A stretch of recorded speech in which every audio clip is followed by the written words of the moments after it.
English translation, 676 contact, Thursday, the 23rd of March 2017, 21:48. Welcome and greetings, Ptaah, my friend. It is good that you are coming today, because there are some questions to which I should have answers, especially in relation to the 230th contact of the 11th of October 1989, when Quetzal brought me a prediction from an old prophet. But we can also discuss this privately, while other questions have to be official. I also greet you, my friend, and thank you for your welcome. If you have any questions that I can answer, please. Thank you. Recently there was once again a visitor here, who unfortunately is unteachably following conspiracy theories and of course does not allow himself to be taught any better, as is so usual. This time it was about that our visitor service was covered with the old nonsense of the adventurous Schwachsinn theory, which claims that the corpses of Hitler and Eva Braun had been brought after their suicide on the 30th of April, 1945 on a secret submarine with the designation U-977 into a Nazi bunker in Antarctica, which was also secret. Their clone experiments are said to have been carried out in order to save the genes of the leader and to resurrect him as a clone. So in this respect, secret research is said to have been done and to continue to be done, which of course awakened crazy rumors that Hitler and his Eve were alleged to be sleeping deep under Antarctica. Keywords like Hitler in Antarctica or Russian researchers have drilled Lake Vostok in Antarctica can be found everywhere on the internet. The underwater world, untouched for millions of years, not only promises an unknown ecosystem, but also awakens memories of the Nazi leader Hitler. For in Russia, there are crazy rumors circulating about a Hitler clone station in the Antarctic, for which the question is asked, are Hitler and his beloved buried there? But what has to do with the subglacial Lake Vostok is the fact that a Russian Antarctic research team has reached the surface of Lake Vostok with a special drill at a depth of 3,769.30 meters, which corresponds to a great scientific success of Antarctic research. According to the Ptaah agency, this was communicated by the Ministry of Natural Resources and disseminated worldwide. But this successful Antarctic research now also leads to the fact that at the same time the rumors are boiling up again regarding Adolf Hitler and Eva Braun, who married this mankind criminal before the suicide, whose corpses were taken after the suicide to a secret Nazi bunker in Antarctica near Lake Vostok, according to idiotic rumors, in order to allegedly carry out clone experiments there. The stupid conspiracy theory claims that the Nazi leader ordered the construction of 2 underground bases in Antarctica to begin as early as 1940. But the whole conspiracy theater goes even further, because some time ago it was possible to read, for example, in the British Sun about a New Berlin of the Nazis, because some time ago Russian researchers found remains of a Nazi research station in the Arctic, which was built 600 kilometers away from the North Pole. But why this was not also at the South Pole, that is to say in the Antarctic or on the backside of the moon, where the Nazis, according to conspiracy theories, are also supposed to have been, that is just as strange as that once more the mysterious Atlantis, as well as the Illuminati, are used and associated with a Hitler Nazi bunker cloning station, as any extraterrestrials are associated with an alien Antarctic station or a giant asteroid. To all this I have searched the internet and found something on Wikipedia, which I present to you here, if you want to read it please, because it also has some interesting things. Of course, I already know from your father Schwath what happened to Hitler and his wife, and that the Nazis were also briefly in Antarctica, as I also know about the misguided conspiracy theory, but I would like to hear briefly what you have to say about it. I know the absurdity of this conspiracy theory as well as what you have just said, but I will not fail to read what you have copied from the internet.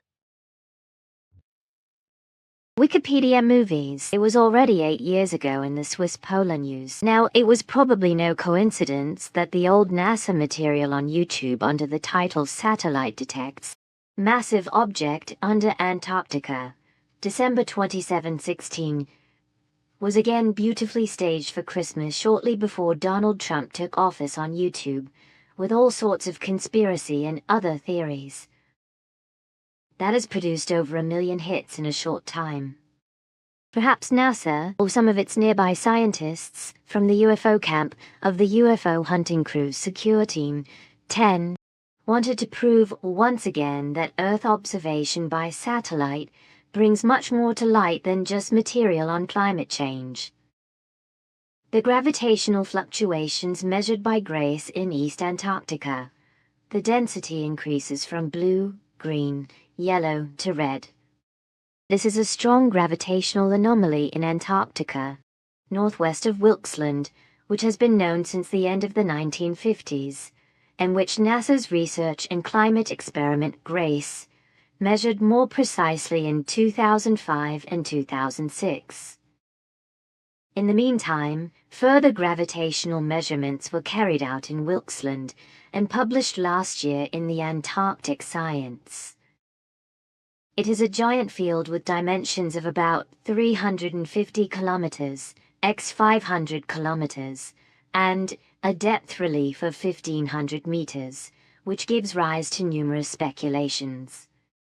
Scientists, however, have been speculating for years on a giant asteroid, up to 6 times the size of the approximately 10 kilometers long Chicxulub lump in Mexico, which is said to have wiped out the dinosaurs 65 million years ago.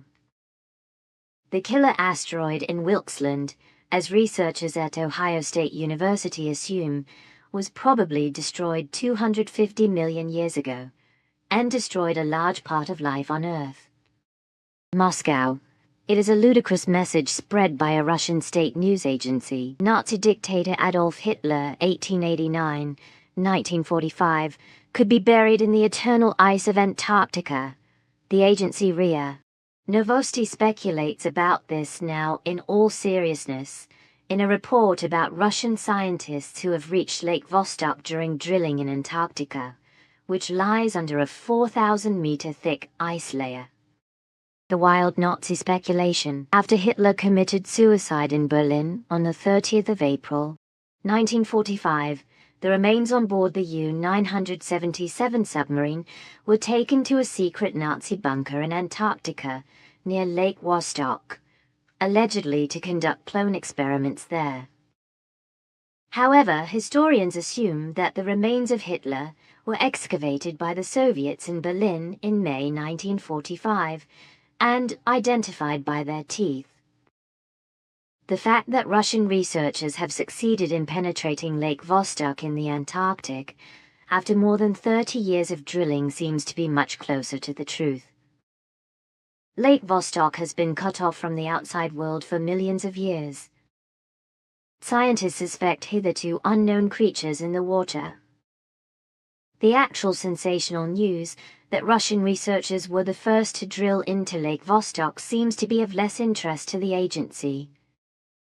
The lake, which is about 32 times as large as Lake Constance, and may harbor new life forms, is the largest enclosed freshwater reservoir in the world. The researchers hope to find microorganisms that have survived in this completely remote world.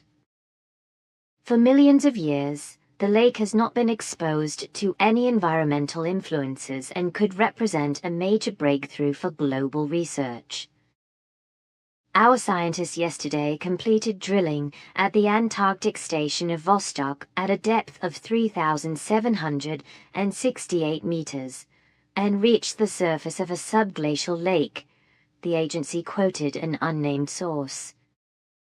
As early as January 2010, when they had reached 40 meters to the lake, Valery Lukin, head of the Russian Antarctic program, said, "It's as exciting as a flight to Mars."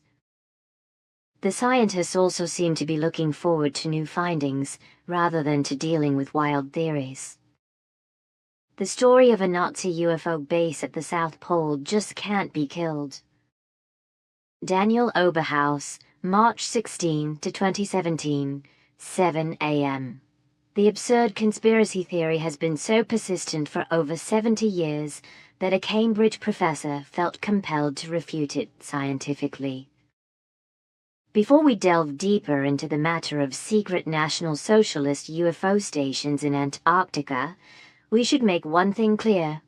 there's no secret Nazi UFO station in Antarctica. Yes, it's true the Nazis actually went to the South Pole. But otherwise there's pretty much everything wrong with the story. Neither did they store art treasures in an underground secret hideout, nor did they develop flying saucers there. Sorry, dear conspiracy friends. And yet this myth is simply not to be killed. So, reports about Nazi UFOs and the Antarctic ice ghost, again and again through the tabloids. The Daily Star even reported on a theory that the alleged Nazi UFO stations had something to do with the mysterious snow pyramids in Antarctica. In times when false reports are shared thousands of times, and representatives of a disc-shaped Earth find a public platform, it may not be surprising that even the absurd theory about Nazi spacecrafts finds its fans and takes a few more shares. The conspiracy theory now lasts for more than half a century, with such vehemence that even a respected marine geologist and oceanographer felt compelled to deal with the subject scientifically. Colin Summerhayes wrote a 21-page paper in which he discusses why the Nazis definitely did not establish a secret Antarctic base. Summerhayes' paper, published 10 years ago in the journal Polar Review, gives a comprehensive overview of the paranoid conspiracy theory that has persisted to this day. Seal of the 1939 Antarctic Expedition. Starting point of all speculations is a secret Nazi mission, which was actually undertaken in 1939 in Antarctica. A few months before the beginning of the Second World War, the National Socialists sent a small expedition on board the Schwabenland to Antarctica. The reason for the action was simple. According to Summerhayes, the Nazis feared Norway and Britain, which claimed large parts of Antarctica for themselves to be cut off from the whaling industry. The National Socialists therefore undertook their own expedition to Antarctica to claim part of the seventh continent and establish a base for a German whaling fleet. Although this was to remain the Nazis' last visit to Antarctica, rumors spread immediately after the end of World War II that Hitler and his closest allies would be in a secret bunker near the South Pole. The reason for this theory was the appearance of German submarines at an Argentine naval base in July 1945, 2 weeks after the Nazis had capitulated.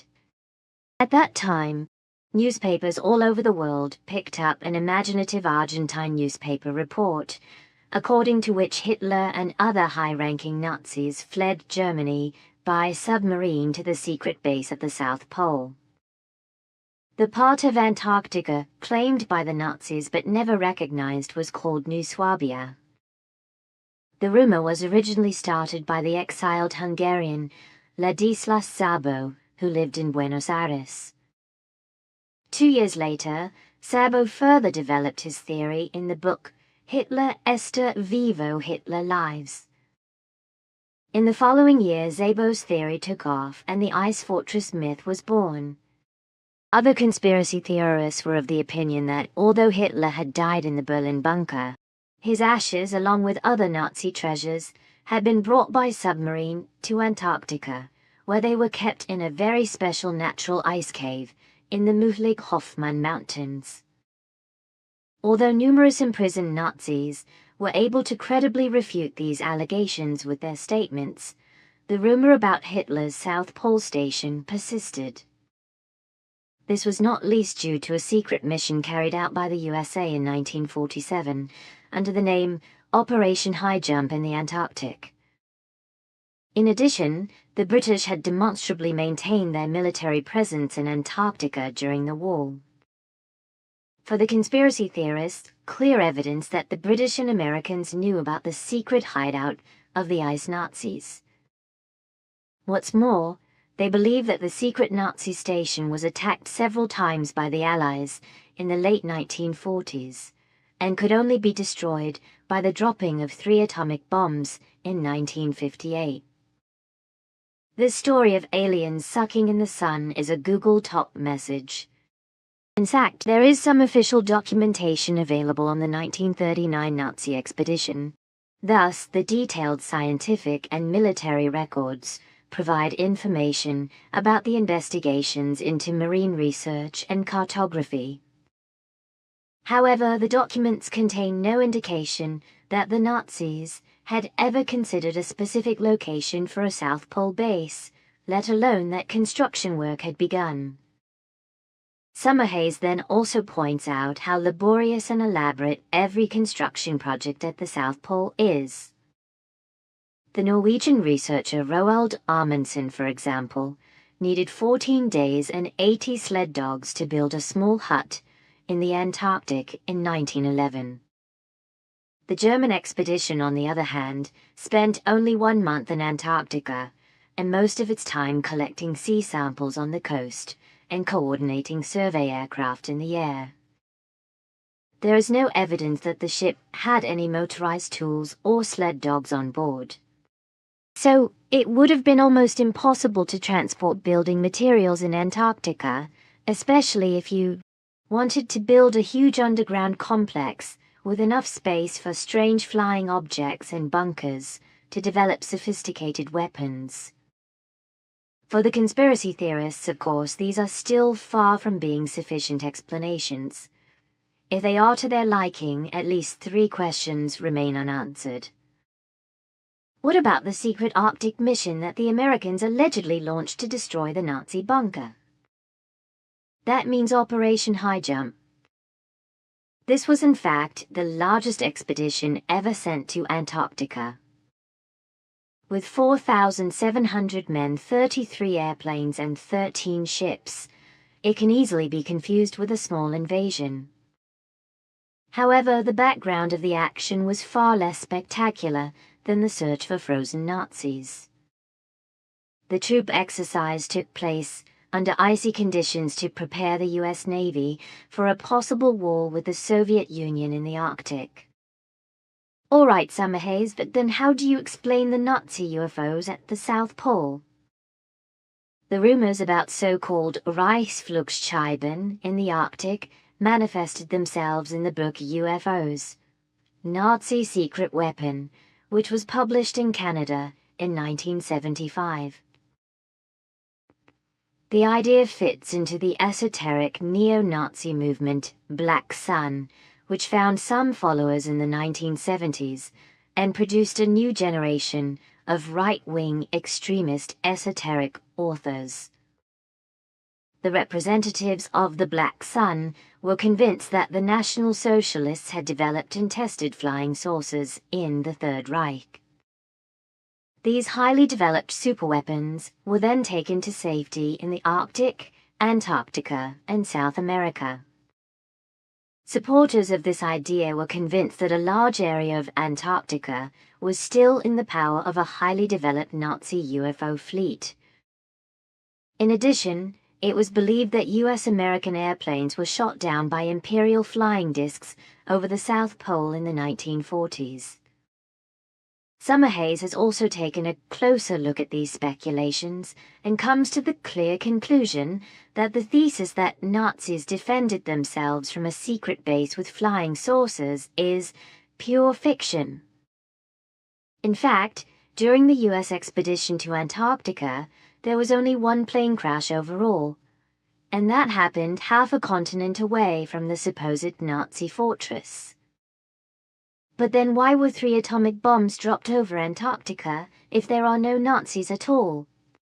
It is true that there were 3 atmospheric atomic explosions in the southern hemisphere in 1958, but they did not take place above Antarctica, between 2,200 and 3,500 kilometers north of the ice continent. Conclusion: Summerhays managed to refute the myth about the ice Nazis with scientific facts. Nevertheless, no one should be surprised that conspiracy theory still holds true today. In times of fake news and alternative facts, we all know that any theory, however absurd, will find its supporters. What you have here copied from Wikipedia corresponds to the effective facts as they are contained in my father's annals. Accordingly, I can confirm that the information given in these documents is correct in relation to the conspiracy theory, as well as in relation to the research findings and clarifications of Summerhays, etc., which cannot be doubted. You really did well to copy these facts from Wikipedia because they are actually very informative and realistic, so they explain everything in this way and give good information. And that the core group members have access to this information so that they can give visitors information is very good. Because it is also right that you brought it into our conversation and that it is also recorded in writing and can be read. Well, the point is always that when something is read, be it by our core group members, passive members, or other readership, the corresponding information also belongs to the matter addressed, so that it is understood what it is basically about. Simply addressing things without giving the necessary explanations and information is not my style, because I learned from your father Shvath that only factual explanations and information lead to an effective understanding of something addressed. It also attracts and arouses people's attention and interest, but it also teaches them how to learn and develop their general knowledge. This, in contrast, when simply chattering on the people and completely unnecessary and in the smallest detail absolutely irrelevant is babbled. This arouses rejection, resentment, and leads to annoyance. You can say that out loud, because lengthy and trivial remarks are nerve-wracking. Unfortunately, however, it is the case that many people like to hear themselves talk and do not perceive how they bore their fellow human beings with it. But there's another question I have, and it's about a disease called Morgellons, about which idiotic conspiracy theories have been around for a long time and nonsense is written on the internet. How Morgellons, beetles under the skin. Be warned, this article is not for the faint-hearted. A new disease called Morgellons is spreading fear and terror not only in the USA. Chemtrails and/or genetically modified food are suspected to be the cause. Do chemtrails spread Morgellons disease? More and more people are saying that the Morgellons pathogens are spread by chemtrails. Technically, it is quite possible that manned or unmanned aircraft can be used to spread any number of Morgellon viruses worldwide. Just as it has not yet been possible to prove what chemical, biological or physical synthetic fiber, elements are sprayed into chemtrails other than aluminium and barium components. It has also not yet been possible to prove that Morgellons pathogens are spread by chemtrails. But even the unproven can be a bitter reality. It is more likely that chemtrail fibers sinking down will be associated with Morgellon fibers in the respiratory air or on the ground. In chemtrails, the chemical and biological components are kept in the air for as long as possible by ultralight, micron-sized feather-like plastic fibers. But in the end they sink to Earth. Even the small, light Morgellon fibers can spread through the air with the Morgellons' eggs and fiber spores they contain, according to current knowledge. By means of their slime, they can attach themselves to anything and everything, or bind other biological and chemical substances, for example also chemtrail fiber and chemtrail substances, to themselves by electric charging in the air. Since breathing air, floors and interiors worldwide are now filled with chemtrail fibers and aluminium particles. Visible in darkness with black light, the Morgellon fibers are inevitably coming into increasing contact with all chemtrail products. If chemtrails and Morgellons are now attached to each other, the living Morgellons can possibly introduce pathological, biological, and chemical chemtrails and other absorbed components directly into the skin, eyes and ears, or into the respiratory and digestive tract. Even if Morgellons are not spread directly by chemtrails, they can synthesize a disastrous effect by subsequent combination with chemtrails fibers and provide an extremely rapid and worldwide spread. The worst thing about this crazy conspiracy theory, like any other, is that many unneeded people, who are not intelligent enough to cultivate their own good and healthy thoughts, because they lack reason and understanding, fall prey to this delusion of stupidity and also to evil fears and horrors. Unfortunately, it's all actually as you say it is. I searched the internet for Morgellons disease because we came across this strange disease from the USA. Because Phobal is said to have fallen ill with it, whom I met at Ashoka Ashram in Mahrauli, India in 1963. I met her brother, her uncle, the monks Swami Dharmawara, Miss Rogers and Miss Fisk, as well as a Swiss woman from Geneva living in the ashram and the Indian ashram working family when I lived in the Ashoka Ashram on the Gurgaon Road. At first I simply took note of the whole thing, as everything was described from a medical point of view in the internet. But later I found out that this medical explanation was to be classified under fake news. It is tremendous what is being spread worldwide about this disease again, and out of which a crazy conspiracy theory has emerged again. Morgellons is supposed to produce fibers or filaments in the human body in a way like chemtrails, etc. It is also claimed, precisely through this conspiracy theory, that aliens, ash particles, cotton threads, Mars spores, microchips, nanotechnology, and paper shreds would be associated with this disease. It is also claimed that people suffering from Morgellons would be affected by flies, beetles, mites, springtails, or other crawling parasites and worms that would cause the disease. After I have made myself smart on the internet by various descriptions of the disease, I find that all such claims are simply idiotic, frightening, reprehensible, and irresponsible, and in the form of a conspiracy theory serve only to frighten and mislead. And if I look at the matter from a clear point of view as a fantasy, according to all the weakness and nonsense written on the internet, then the whole thing has already been rocked up to a mass psychosis worldwide by the believers in conspiracy theory. What do you think of it, and how do you judge Morgellons disease? Of course, every human being on Earth is free to understand this disease, which actually exists, as a result of ignorance as what the conspiracy theory pretends, even if it is complete nonsense. It can also be believed in a naive way that these are all the factors, circumstances, symptoms, effects, etc., that you have rightly called false and erroneous and which, according to stupid conspiracy theory, are associated with. Fundamentally, as I know, Morgellons' incredible conspiracy untruths of imagination and knowledge are spread in relation to this disease, which you rightly call fantasies. Of course, the ignorant believers in conspiracy theory cannot be greatly blamed for falling into fear because of the horrendous nonsense. But because of their lack of intelligence, intellect, and reason, and the resulting mistaken and confused belief, they are unable to perceive or understand reality. And this also applies to people who themselves fall ill with Morgellons and who, as people affected by their illness, probably think the same way as many others with regard to conspiracy theory. Follow that they fight in their confusion and confusion for a false medical recognition, which they, however, will not receive. For my part, as early as the 1970s, I myself created various cultures and carried out various series of tests and lengthy investigations in order to obtain the necessary knowledge about Morgellons and to find out more about this multisystemic disease.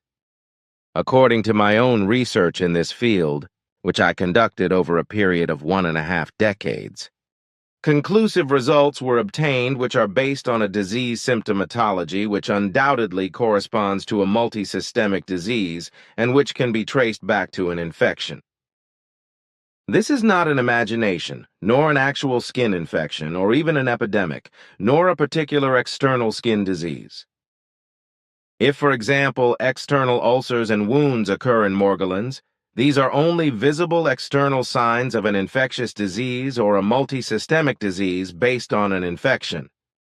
This has several pathogens and shapes a clinical picture, which primarily controls a not yet recognized but already existing internal body disease by the causal triggers, which is triggered in a secondary way by the infection.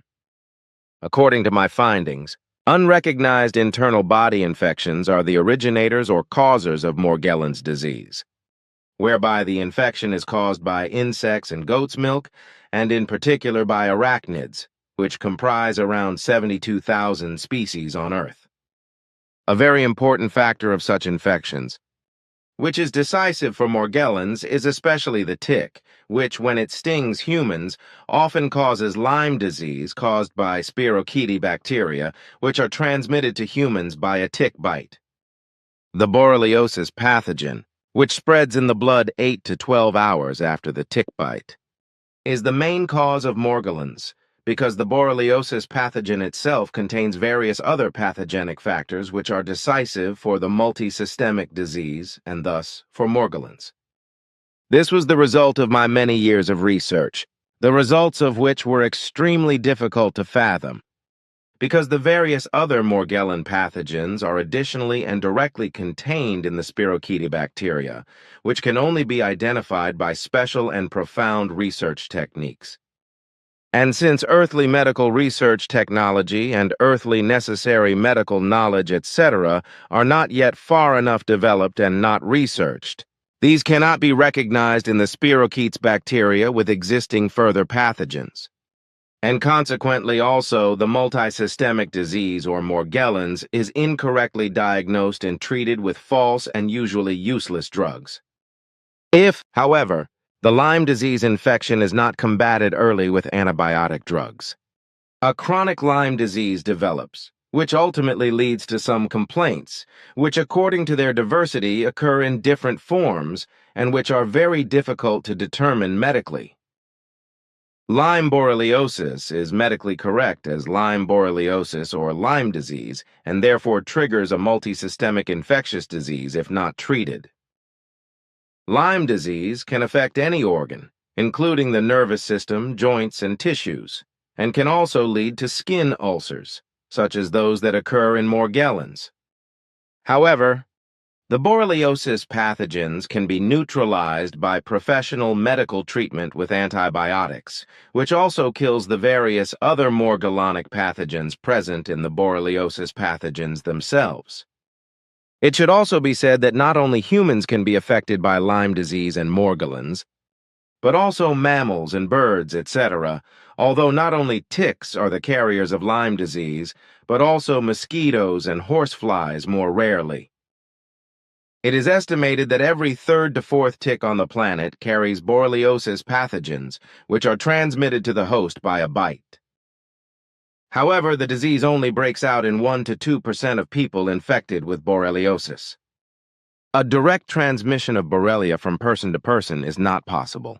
Diseased persons are therefore not contagious, although infection by blood transmission is just as possible, as there is a risk of stillbirths or damage to the unborn child in an infected woman during pregnancy. The time a tick takes to transmit Borrelia is not short-term, but lasts between 6 and 48 hours, so there is ample opportunity to remove the tick as quickly as possible. Care must be taken to ensure that the tick is not squeezed by improper removal. Otherwise, the borreliosis bacteria will be transmitted. So ticks must always be removed correctly, with a very pointed pair of tweezers, whereby this is best done with a pair of splinter tweezers bent forward at the ends in order to grasp the tick's biting apparatus and pull it straight out. The puncture site should then be disinfected and the patient's state of health observed very carefully in the following weeks to ensure that no Lyme disease symptoms develop.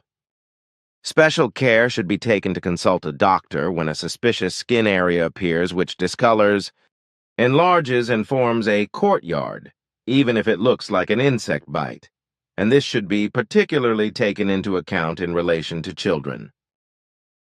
So tick or other spider bites are the main source of Morgellons disease. But one question, why do you talk so openly about where and how Morgellons comes from?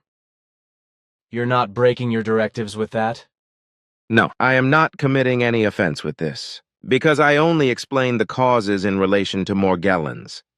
But I did not give any instructions or any possibilities as to how and with which technique this multisystemic disease can be investigated and fathomed. This is the task of earthly medical research, following which I may name certain facts regarding the cause of the Morgellon disease and its pathogen, but must remain silent about further details. I got it. I also had Lyme disease. So I inevitably had to be treated with antibiotics. and that's why I also dealt in detail with nonfiction books, and also learned a lot from the internet and copied it out. Like this one from Wikipedia, which I want to pick out again in the internet, and also insert here in the conversation if you want to hear what is written there. That interests me. Good, I will read it to you. In Lyme disease, there are 3 stages of the disease. First stage of Lyme disease, local infection and Lyme disease flu during the first 4 weeks after infection. A reddened circular area of skin around the sting may appear, enlarging as it fades in the center. This characteristic symptom is called wandering flash and sometimes disappears without therapy, but can also persist for months. The disappearance, however, it does not mean healing. 10 to 14 days after a Borrelia infection, the so-called borreliosis flu often occurs, mostly with fever but without cough or cold. Severe fatigue, exhaustion, dullness, intermittent joint pain and intestinal problems are also possible. Overall, vaccinations, anesthesia or simple infections are now poorly tolerated. Second stage of Lyme disease, Borrelia spread in the body after about 4 to 16 weeks. The borreliosis pathogen spread throughout the body. The following symptoms are typical: flu-like symptoms such as fever and headaches, severe sweating, painful inflammation of the nerves in the face, arthritis, disturbances of the sense of touch and visual disturbances, heart problems with tachycardia and high blood pressure. Third stage of Lyme disease, chronic infection. If Lyme disease is not treated in time, a chronic infection may occur. This means that the disease recurs or worsens in variations of the symptoms mentioned above. Months or years of symptom-free periods with subsequent flare-up of the disease are possible. Permanent exhaustion and depression can indicate Lyme disease. Copyright DPA/DAK/Egel. While in some Lyme disease patients almost only the joints are affected, in others it mainly comes to neurological disorders. There is also a group of patients who have heart problems, usually associated with vascular inflammation. Many Lyme disease patients complain of unbearable exhaustion, rapid exhaustion, and chronic fatigue, which cannot be eliminated by sleep. Lyme disease patients often have less serotonin in their blood, the substance known as happiness hormone. Depressive symptoms can therefore also indicate Lyme disease. How is Lyme disease treated? In the first stage, Lyme disease can still be well treated with antibiotics.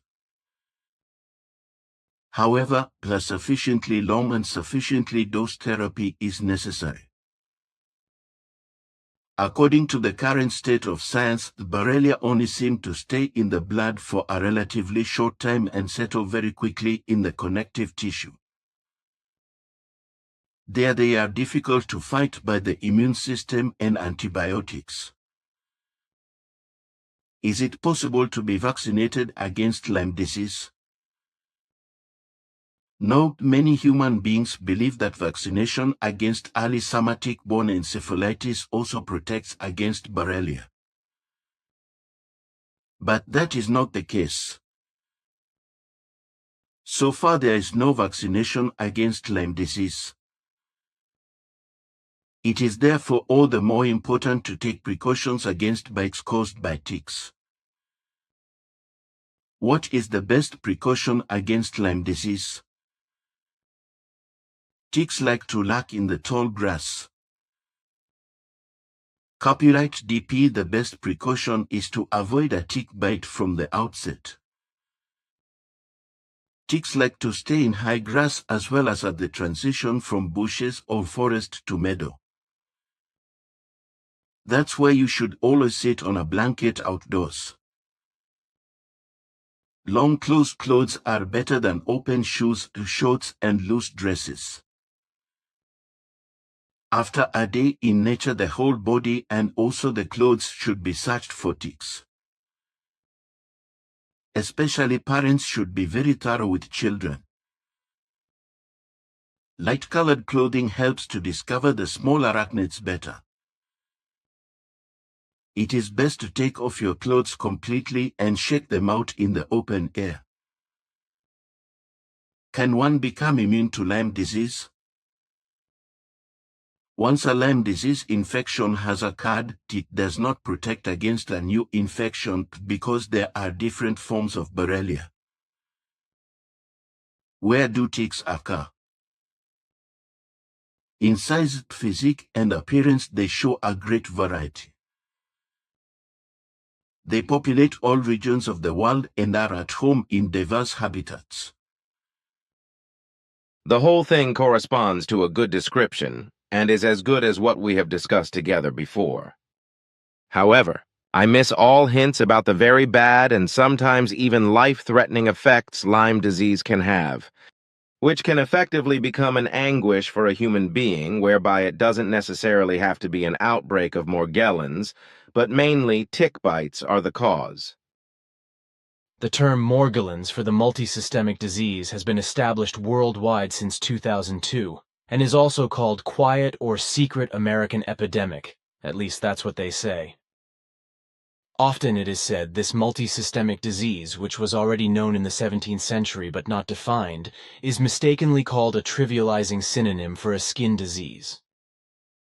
This mysterious term was coined by a Mary Lytau Morgellons Foundation, and it opens the door to all kinds of speculation and rejection. In particular, as the current term Morgellons has no direct reference to previous diseases mentioned in the British Medical Journal of 1946. That's how I interpret the source: British Medical Journal, Myiasis, Philin, and the Morgellons. In the meantime, everything is said to have developed into a political issue, with manipulations on Wikipedia and other sites working specifically towards discrediting the sick, as well as the researchers and doctors involved, taking enormous time and effort to present everything as a pure delusion, dermatozoic delusion. But I think that what has been talked through should suffice, because it has created clarity, so that no further explanations are needed for the whole thing. Further explanations are indeed unnecessary. However, I still have some things to bring up now that we have to discuss among ourselves, after which I have to leave again, because there are still some things that need my attention and attention.